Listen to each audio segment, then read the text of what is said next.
আসসালামু আলাইকুম, hello everyone. আজকে একটা সেল প্রশ্ন নিয়ে আসছি। আইফোন এক্সএস 256 জিবি, মোটামুটি কন্ডিশন ওভারঅল সব ফ্রেশ আছে। তো অফার প্রাইস দিয়েছিলাম আগামীকাল। তো আগামীকাল অফার প্রাইসে ভাইয়া আসছে। তো সম্মানিত কাস্টমার কাছ থেকে শুনি বাকিটাতে ভাইয়া কি বলতেছে। তো ভাইয়া কীভাবে আসছেন আমাদের শপে? এটা ভাই ইউটিউবে এবং ফেসবুকে দেখলাম জিনিসটা, এই আইফোন এক্সএস অফার দিচ্ছেন একটা ডিসকাউন্টে। তা আমরা সাথে সাথে আমরা আইসা পড়ছি এই জায়গায়।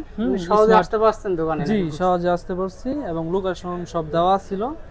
তা আমরা আলহামদুলিল্লাহ যে প্রাইসটা পাইছি এবং তার থেকে আবার ডিসকাউন্ট দিছে, আলহামদুলিল্লাহ অনেক ভালো হয়েছে। ভাইয়া সেটের সাথে পেয়ে গেছে একটা গ্লাস প্রোটেক্টর, একটা কাভার। তো অবশ্যই আপনারা আমাদের শপে আসবেন। তো ভাইয়া কোথা থেকে আসছেন? আসছি ভাই রূপগঞ্জ থেকে। রূপগঞ্জ থেকে আসছেন না? জি, তো অনেক দূর থেকে আসছে। তো আপনারা আমাদের শপে আসতে পারবেন। আমাদের শপের address Dhaka Jamuna Future Park level 4 block D, shop number 003B2। আমাদের শপে ইউজ ইনটেক সব ধরনের প্রোডাক্ট সেল করি। আপনার হাতের ফোনটি নিয়ে আমাদের কাছ থেকে যে কোনো একটা প্রোডাক্ট এক্সচেঞ্জ করে নিতে পারবেন। তো ধন্যবাদ, ভালো থাকবেন, আল্লাহ হাফেজ। আসসালামু আলাইকুম।